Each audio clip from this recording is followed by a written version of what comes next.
What is going on? We are back. Unsanctioned MMA.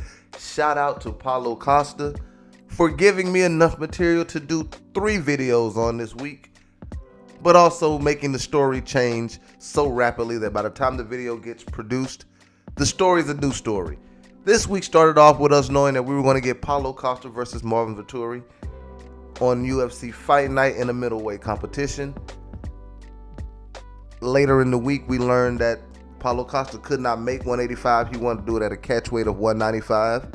Marvin Vettori agreed for 10% of the purse. Then Paulo Costa came back and let it be known, hey, I can't make 195. We need to do this at 205, light heavyweight. I really wish Paulo Costa would have kept this as a catch weight bout at 195.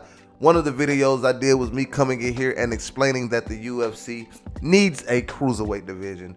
Whether they go against the grain of boxing and make 195 their cruiserweight division and 205 the light heavyweight division like it is, or they do it like boxing and flip-flop the two and make 195 light heavyweight and 205 cruiserweight. Whatever they do, they need some sort of weight class between 185 and 205, but we'll get into that at another time because, like I said, the story has changed.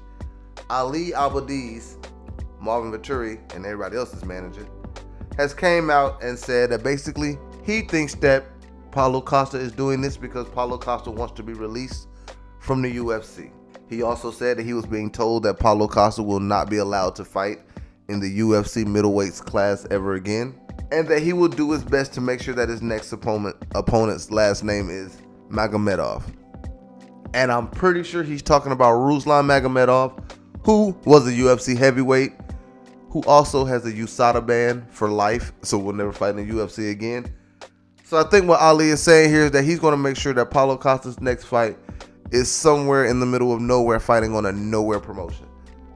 I don't think Ali has enough power to keep Paulo Costa out of Bellator or anywhere else.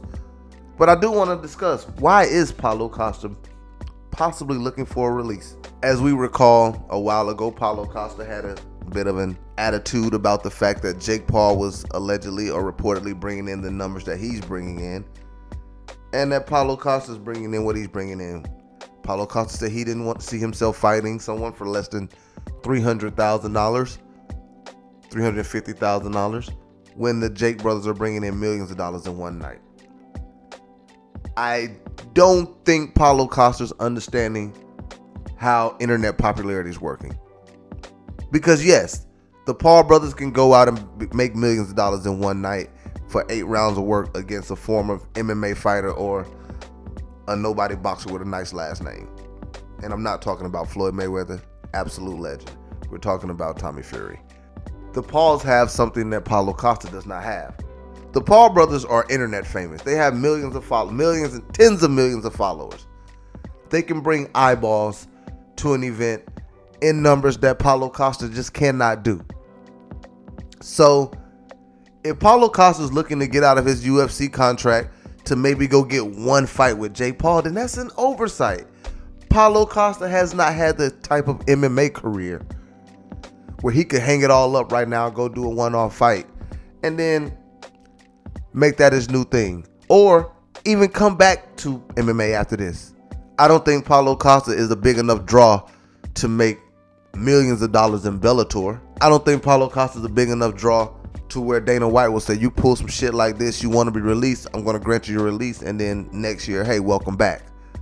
So if this is what Paulo Costa is trying to do, get released from his contract, I hope he has a backup plan.